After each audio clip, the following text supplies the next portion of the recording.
안녕하세요. 개발자 구대인입니다. 이번 시간에는 직전 강의에 이어서 자바스크립트 기초문법 반복문에서 그 두 번째 for of와 for in에 대해서 함께 공부해 보도록 하겠습니다. 자, for of와 for in을 공부해 보기에 앞서서 지난 강의에서 포문에 대해서 잠깐 짚고 넘어가면 좋을 것 같아요. 포문은 자바스크립트의 대표적인 반복문으로서 이니셜라이즈, 테스트, 인크리먼트나 디크리먼트라는 이렇게 증감을 표시되는 이 부분이 세미콜론으로 구분돼서 각각 루프 변수의 초기화와 테스트, 증감을 담당한다라고 말씀을 드렸습니다. 이 요소들은 루프의 첫 번째 행의 모음으로써 for 루프가 무엇을 하는지 이해하기 쉽고, 루프 변수의 초기화나 증감을 잊어버릴 수 있는 실수를 방지할 수 있다는 편리함이 있다고 말씀을 드렸잖아요. 그래서 이 while문과 비교해 보면서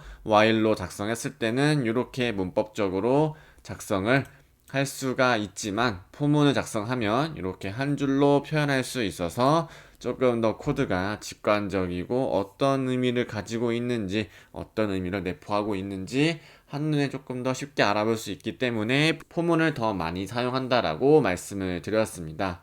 그래서 예제 테스트 코드 같은 경우에는 루프 변수를 모두 숫자로 이렇게 테스트해 보았지만, 루프 변수는 대부분 숫자를 사용하는 게 맞지만 꼭 그래야만 하는 것은 아니다 라고 말씀을 드리면서 직전 강의를 마무리 지어 보았습니다.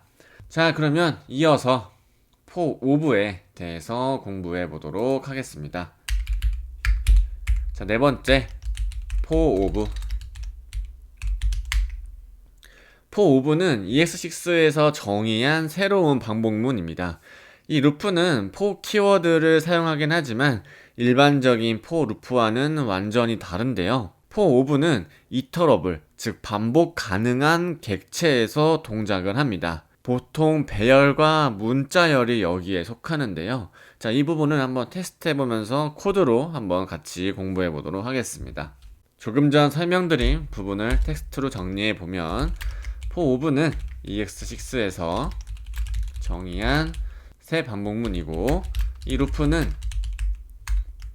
for 키워드를 사용하긴 하지만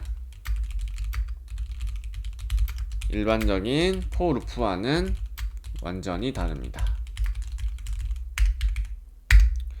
for of는 이터러블, 반복 가능한 객체. 여기서 말하는 객체는 우리가 그 중괄호를 열고 닫는 객체는 아니고요. 타입이 오브젝트인 걸 말합니다.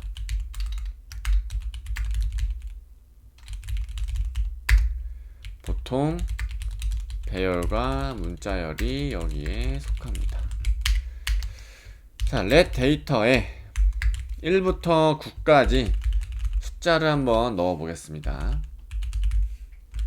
이렇게 새로운 배열 데이터를 하나 만들어주고, sum이라는 식별자에 0이라는 데이터를 할당해서 초기화를 시켜주도록 할게요.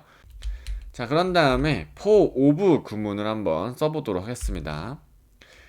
첫 번째로 이렇게 let element라는 변수를 선언하고 of 키워드를 통해서 이터러블, 반복 가능한 객체를 여기에 넣어주는 겁니다. 그리고 중괄호를 열고 닫고 아래쪽에는 스테이트먼트, 실행문을 이렇게 아래쪽에 입력을 해주면 되는 거죠.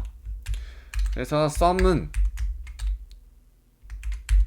엘리먼트의 합을 구하는 거니까 이때 콘솔 로그를 찍어보면 이렇게 45가 출력이 될 겁니다. 여기 코드를 한번 보시면, 자, for of 구문을 썼고, 이터러블, 반복 가능한 객체, 배열은 반복이 가능하죠. 이렇게 순회가 가능하니까요.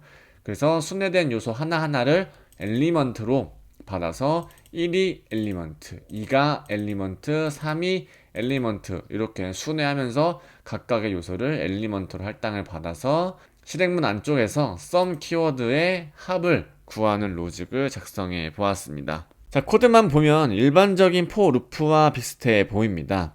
for 루프에서는 for 키워드를 쓰고 그 뒤에 이 루프가 하는 일을 괄호로 묶어 한 행에 모두 표현한다라고 조금 전 이렇게 위쪽에서 말씀을 드렸잖아요. for of에서도 마찬가지로 괄호 안에서는 변수 선언, 이미 선언된 변수의 경우에는 그 이름이 있고 of 키워드가 있고 그 뒤에는 데이터처럼 이터러블 객체로 표현되는 표현식이 있습니다. 다른 루프와 마찬가지로 for of 루프도 body는 괄호 뒤에 있으면서 일반적으로 중괄호로 이렇게 감싸서 표현을 합니다. 자, 이 부분을 한번 텍스트로 한번 정리된 구문을 한번 공유해 드리도록 하겠습니다. 위 코드에서 루프 body는 데이터 배열의 각 요소에 대해서 한 번씩 실행됩니다. 루프 body를 실행하기 전 배열의 다음 요소가 엘리먼트 변수에 할당이 되고 배열 요소의 경우에 첫 번째에서 시작해 마지막으로 순회합니다. 배열은 동적으로 순회하기 때문에 즉 반복 중간에 배열 자체에 변화가 발생한다면 결과값이 바뀔 수도 있으니까 이 점은 유의하셔야 돼요. 만약에 정의되지 않은, 예를 들어서 숫자 계산을 하는데 undefined란 널 값이 들어가면 난수가 발생을 하겠죠. 이때는 자칫 잘못하면 무한 루프가 동작할 수 있기 때문에 그런 경우도 주의해 주셔야 합니다. 자, 이어서 for of와 참조 타입의 객체, 우리가 흔히 객체라고 표현하는 데이터 타입 있잖아요. 자바스크립트 자료형 공부할 때 참조 타입에 있는 객체가 바로 여기에 해당되는데, 참조 타입의 객체는 기본적으로 이터러블이 아닙니다. 반복 가능한 타입이 아닌 거죠. 그래서 참조 타입의 객체는 기본적으로 이터러블이 아니고 일반적인 객체에 사용하려 하면 런타임에서 타입 에러를 발생시킵니다. 테스트 코드를 한번 작성해 보면, 자, 예를 들어서 let object라는 이렇게 식별자에 x는 1, y는 2, z는 3 이렇게 객체를 하나 만들어 보았습니다. 그리고 포문을 돌려서 let element of object 이렇게 해서 콘솔 로그를 한번 엘리먼트를 한번 찍어보면, 우리가 이제 HTML 파일을 연동을 해서 브라우저에서 개발자 도구로 활용해 보면 이제 이런 에러가 발생을 할 겁니다. 잡을 수 없는 타입 에러가 발생을 하고 이 부분은 이제 이터러블이 아니다, 이런 식으로 발생이 될 거예요. 자, 참조 타입의 객체 프로퍼티를 순회하고 싶다면 for of가 아니라 for in 루프를 사용하거나 오브젝트 키스 메서드를 활용해서 그 다음에 for of를 사용을 해야 돼요. 오브젝트 키스는 객체 프로퍼티의 이름만 추출을 해서 이루어진 배열을 반환해서 그 배열은 당연히 for of 루프를 사용할 수 있는 이터러블 객체잖아요. 자, 참고로 키를 순회하는 것은 동적이지가 않기 때문에 문제없이 오브젝트 키스에 for of를 사용을 하더라도 문제가 없습니다.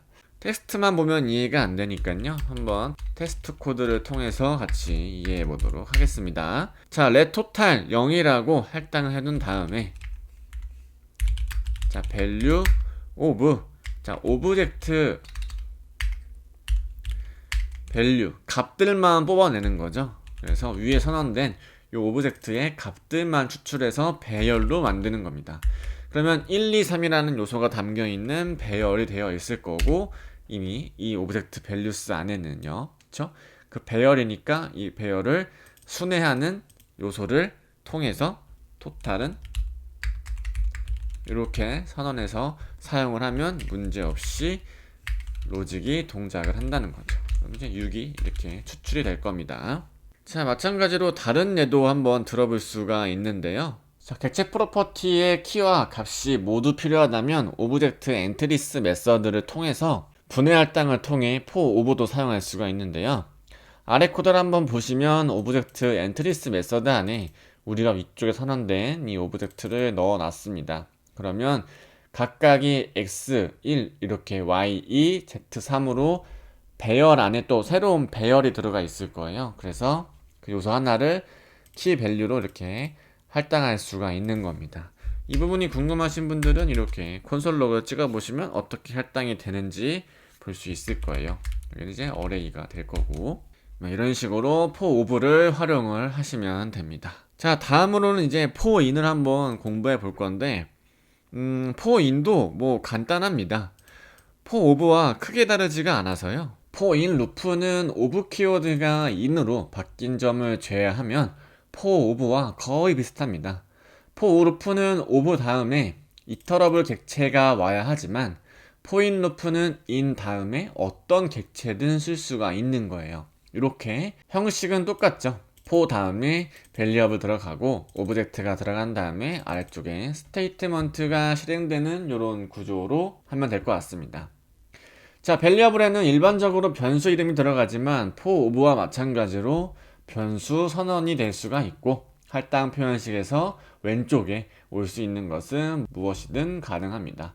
위쪽에서 이렇게 분해 할당을 통해서 썼던 것처럼 마찬가지로 포인도 가능하다는 거죠. 자, 오브젝트는 객체로 평가되는 표현식이죠. 우리가 흔히 말하는 참조 타입에 있는 객체가 여기에 해당되고요. 다른 문과 마찬가지로 스테이트먼트는 루프바디 구실하는 문 또는 문 블럭입니다. 그래서 오브젝트에 유저 1, 유저 2, 유저 3 이렇게 김아무개, 이아무개, 박아무개 이렇게 선언해 놓은 새로운 객체가 있고, 포인을 통해서 반복문을 돌려서 출력을 해 보았습니다.